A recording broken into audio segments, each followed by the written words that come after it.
République. La parole est à monsieur Stéphane Vogetta.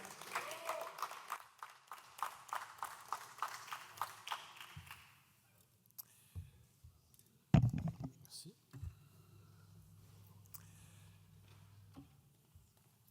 Madame la Présidente, chers collègues, les grandes plateformes numériques ont pris une place prépondérante dans nos relations humaines et dans notre rapport au monde. Elles influent sur nos choix de vie, de consommation et sur nos orientations démocratiques. Elles pèsent sur notre santé mentale et celle de nos enfants. Ces plateformes, elles sont californiennes, chinoises ou russes. Mais jamais la France ni l'Europe n'ont été capables de faire émerger des solutions alternatives. Pourquoi ? Eh bien parce que pour créer un Amazon ou un Facebook européen, il aurait fallu avoir une vision à long terme et y mettre les moyens.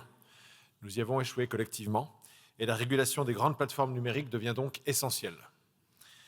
Car si nous leur avons ouvert grand les portes de notre continent, nous ne devons pas pour autant leur céder notre libre arbitre, notre souveraineté.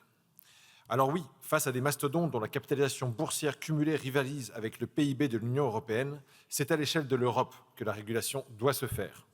Car l'action concertée est nécessaire pour fixer les règles d'accès à notre marché commun, mais aussi car ces plateformes comptent sur le morcellement de la régulation européenne, espérant diviser pour mieux régner.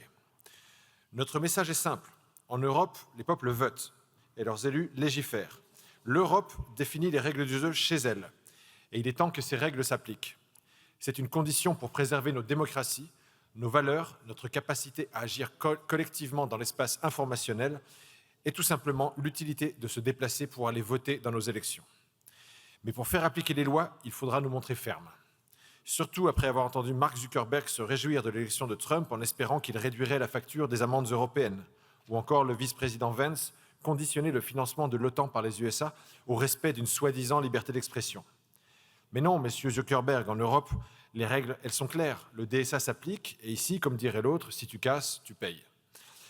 Quant à monsieur Vance, qu'il sache qu'en Europe, la liberté d'expression, ce n'est pas la liberté de manipuler notre débat public à court d'algorithmes ou de laisser la Russie s'ingérer dans nos élections en y achetant des influenceurs ou des politiciens, en Roumanie, en France ou ailleurs. Pour rappel, les abus lors de l'élection roumaine auraient conduit à l'annulation du scrutin en France pour infraction à la loi électorale et à la loi influenceur. Monsieur Vance, la liberté d'expression, elle est réservée aux humains, pas aux bots, de ceux qui ambitionnent la subversion de nos démocraties européennes. Et quant à M. Musk, qui manipule ces algorithmes, mais qui n'est plus apparemment en odeur de sainteté à la Maison-Blanche, allons au bout des enquêtes et sanctionnons X s'ils ont fauté. Et enfin, au risque de m'éloigner des ingérences, la liberté d'expression, ça ne consiste pas non plus à laisser les enfants de 10 ans regarder des doubles pénétrations, des boucaquets, des viols ou des égorgements.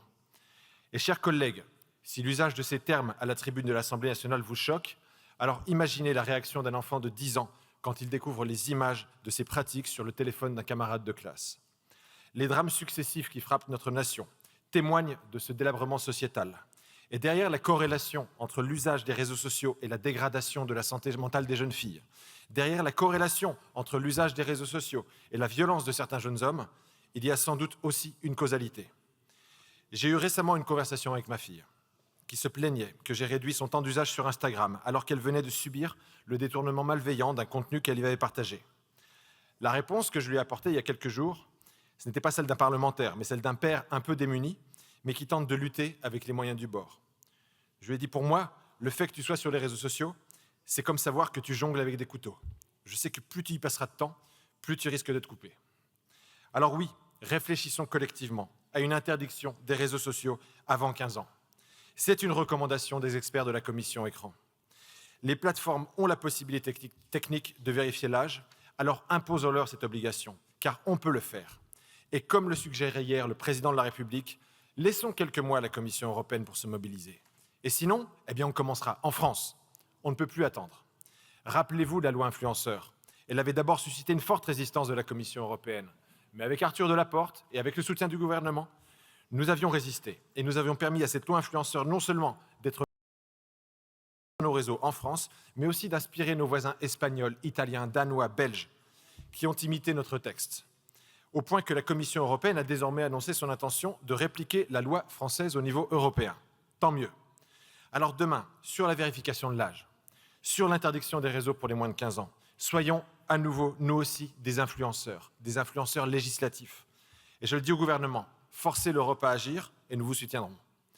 Le groupe EPR votera évidemment pour ce texte. Je vous remercie. Merci, monsieur le député. Pour le groupe